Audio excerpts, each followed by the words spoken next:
Viewers എല്ലാവർക്കും നമസ്കാരം. ജാനകിയുടെയും അഭിയുടെയും വീടിൻ്റെ നാളത്തെ വിശേഷത്തിലേക്ക് എല്ലാ കൂട്ടുകാർക്കും സ്വാഗതം കേട്ടോ. അപ്പോൾ അതിനു മുന്നേ ആരെങ്കിലുമൊക്കെ ആദ്യമായിട്ടാണ് നമ്മുടെ ഈ ഒരു ചാനൽ കാണുന്നതെങ്കിൽ നിങ്ങൾക്ക് ഇഷ്ടപ്പെട്ട് കഴിഞ്ഞാൽ ഇപ്പോൾ തന്നെ ഒന്ന് ലൈക്ക് ചെയ്തേക്കണേ. അപ്പം നേരെ നമുക്ക് ആ ഒരു കഥയിലേക്ക് പോയാലോ. അങ്ങനെ നമ്മുടെ അപർണ പ്രഭയെ കൊണ്ട് ആ വീട്ടിലെ ജോലികളൊക്കെ ചെയ്യിച്ചുകൊണ്ടിരിക്കുക. മനഃപൂർവ്വം ചായ തറയിൽ ഒഴിച്ചതും അതും പോരാഞ്ഞ് ചില്ല് ഗ്ലാസ് താഴെയിട്ട് പൊട്ടിച്ചതും ആ വേസ്റ്റുകൾ ഫുള്ളും നമ്മുടെ പ്രഭയെ കൊണ്ട് തന്നെ അപർണ അവിടെ നിന്നുകൊണ്ട് ക്ലീൻ ചെയ്യിപ്പിക്കുക. പ്രഭയാണെങ്കിൽ തനിക്ക് മനസ്സിലാവുന്നൊക്കെ ഉണ്ട് ഇവൾ തന്നെ മനഃപൂർവ്വമാണ് ഇങ്ങനെ ഓരോ പണികൾ ചെയ്യിക്കുന്നതെന്നും. എന്തായാലും ഇവളോട് ഇനി സംസാരിച്ചിട്ട് പ്രത്യേകിച്ച് പ്രയോജനമൊന്നുമില്ല. അത് മനസ്സിലാക്കിക്കൊണ്ടും തൻ്റെ വീട്ടിൽ തനിക്കിപ്പോൾ ഇങ്ങനെയുള്ളൊരു സ്ഥാനമാണല്ലോ കിട്ടുന്നത് എന്നുള്ള ആ ഒരു ധാരണയും ഉള്ളിലുള്ളത് കൊണ്ട് തന്നെ പ്രഭ ഒരു പരാതി പോലും പറയാതെ ആ ജോലികളൊക്കെ ചെയ്തുകൊണ്ടിരിക്കുക. അപ്പോൾ തറയൊക്കെ നല്ല വൃത്തിക്ക് തുടച്ച് അതൊക്കെ കഴുകി അങ്ങ് വെക്കുന്ന സമയത്ത് നമ്മുടെ പ്രഭയോട് അപർണ പറഞ്ഞു, അതെ അങ്ങനെയാണെങ്കിൽ എന്തായാലും ഇനിയിപ്പോൾ എൻ്റെ കൈ ചീത്തയാക്കണ്ടല്ലോ. അമ്മ ഒരു കാര്യം ചെയ്യ്, ആ സിങ്കിൽ കിടക്കുന്ന പാത്രങ്ങളൊക്കെ നന്നായിട്ടൊന്ന് കഴുകി അങ്ങ് വെക്ക്.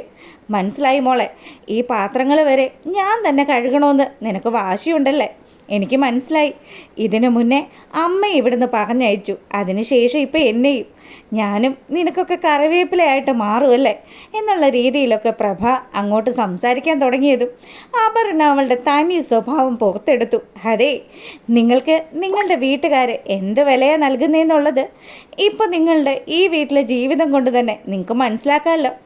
എന്തിനധികം പറയുന്നു, സ്വന്തം ഭർത്താവ് വല്ലാത്ത അവസ്ഥയിൽ കിടന്ന സമയത്ത് പോലും നിങ്ങൾ അദ്ദേഹത്തെ ഒന്ന് തിരിഞ്ഞു പോലും നോക്കിയിട്ടില്ലല്ലോ. എന്നിട്ടിപ്പോൾ സംസാരിക്കാൻ വരിക. ഇവിടെ ഞങ്ങൾ പറയുന്ന കാര്യങ്ങളൊക്കെ കേട്ട് അനുസരിച്ച് ആ ജോലികളൊക്കെ ചെയ്ത് നിൽക്കാൻ പറ്റുമെങ്കിൽ നിൽക്കുക.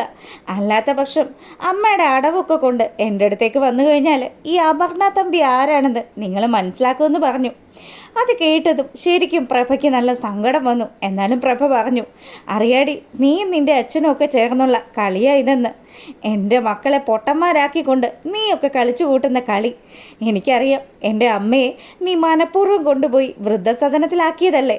അതെ, അതല്ലെന്ന് ഞാൻ പറഞ്ഞില്ലല്ലോ. എന്നിട്ട് നിങ്ങൾ അവരെ ഒന്ന് അവിടെ നിർത്തണ്ടെന്ന് പോലും പറഞ്ഞില്ലല്ലോ. നിങ്ങളുടെ മൗന സമ്മതമല്ലായിരുന്നോ അവിടെ നടന്നത്? അതുകൊണ്ട് തന്നെയാണ് ഞാനതങ്ങ് കാര്യം സാധിച്ചെടുത്തത്. ആ തള്ള ഞങ്ങൾക്ക് എല്ലാവർക്കും ഒരു ശല്യമായിരുന്നെന്നും അപർണ അവിടെ വെച്ച് പറയുക. അപ്പോൾ ഇതൊക്കെ കേട്ട് നിൽക്കുമ്പം പ്രഭയ്ക്ക് നല്ല വിഷമമുണ്ട്. പ്രഭ പറഞ്ഞു, അതെ ഇത് തന്നെ ആയിരിക്കും നാളെ എൻ്റെ ഗതിയെന്ന് അറിഞ്ഞുകൊണ്ട് തന്നെയാണ് ഞാൻ വീട്ടിലെ ഓരോ ജോലിയും ചെയ്യുന്നത്. എനിക്ക് ജോലി ചെയ്യാനൊന്നും ഒരു മടിയില്ല. അത്യാവശ്യം ജോലികളൊക്കെ ചെയ്തിരുന്നത് ഞാൻ തന്നെയാണ്. അങ്ങനെയാണെങ്കിൽ പിന്നെ നിങ്ങൾക്ക് ബാക്കി കാര്യങ്ങളും കൂടി ചെയ്താൽ എന്താന്ന് അപർണ നമ്മുടെ പ്രഭയോട് ചോദിക്കുക. അപ്പോൾ ഈ സമയമാണെങ്കിൽ അപർണയുടെ ഈ ഒരു സ്വഭാവവും കാര്യങ്ങളും ഒക്കെ നമ്മുടെ ആ വീട്ടിലുള്ള ആൾക്കാർക്കൊന്നും അത്രയും കണ്ടങ്ങ് പിടിക്കുന്നില്ലല്ലോ.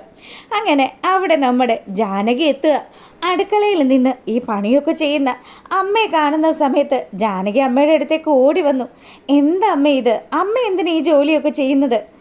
അപർണ, നിനക്ക് ഈ കാര്യങ്ങളൊക്കെ ചെയ്താൽ എന്താന്ന് അപർണയോട് ചോദിച്ചതും അപർണ പറഞ്ഞു, അതെ ഈ വീട്ടിൽ എല്ലാവർക്കും ഒരുപോലെ തന്നെ അവകാശമൊക്കെ ഉണ്ട്.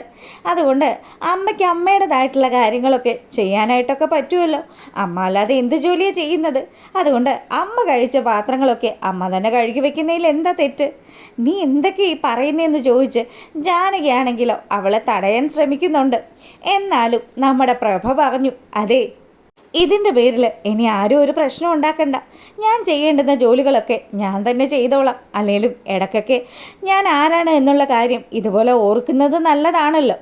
അങ്ങനെ ജാനകിയോട് പറഞ്ഞതും ജാനകിക്ക് അതങ്ങ് ഫീൽ ചെയ്തു. അപ്പോൾ ജാനകി അവിടെ നിന്ന് അങ്ങ് പോവുക. അമ്മയോട് എത്ര പറഞ്ഞിട്ടും ഒരു പ്രയോജനവും ഇല്ലല്ലോ. ഇപ്പോഴും അമ്മ തന്നെ അന്യായിട്ട് തന്നെയാണല്ലോ കാണുന്നത്. അങ്ങനെയൊക്കെ ഇവൾ ആലോചിച്ചുകൊണ്ട് നിൽക്കുക. ഈ സമയത്താണെങ്കിൽ നമ്മുടെ ജാനകിക്ക് ഒരു കോള് അവളുടെ അമ്മ താമസിക്കുന്ന ആ സ്ഥലത്ത് നിന്നാണ് ആ വിളി വന്നിരിക്കുന്നത്. അപ്പോൾ നമ്മുടെ ജാനകിക്ക് നല്ല സന്തോഷമായിട്ടോ. ജാനകി നേരെ സക്കീർ ഭായിയുടെ അടുത്തേക്ക് ചെന്നിട്ട് ഭായിയുടെ കാര്യങ്ങളൊക്കെ പറഞ്ഞു. അതെ, അച്ഛൻ ഞങ്ങളിൽ നിന്ന് മറച്ചു വെച്ച ആ ഒരു കാര്യം അത് ഞങ്ങൾ കണ്ടുപിടിക്കാൻ പോവുക. സക്കീർ ഭായിക്കാണെങ്കിൽ ഇതൊക്കെ കേട്ടപ്പം നല്ല സന്തോഷമായി. ഭായ് പറഞ്ഞു, മോള് വിഷമിക്കണ്ട, മോളുടെ അമ്മയെ എത്രയും പെട്ടെന്ന് മോൾക്ക് കണ്ടെത്താൻ സാധിക്കും. എന്തായാലും ഒരുപാട് കഷ്ടപ്പെട്ടതല്ലേ, നീ അന്വേഷണമായിട്ട് മുന്നോട്ട് പോയിക്കോളൂ. അങ്ങനെ നമ്മുടെ ജാനകി പോകുന്ന സമയത്ത് നമ്മുടെ സുമംഗലയാണെങ്കിൽ പെടാപ്പാട് പെടുത്തിക്കൊണ്ടിരിക്കുക നളിനിയെ ആ വീട്ടിലിട്ട് വട്ടം കറക്കിയതാണല്ലോ സുമംഗല.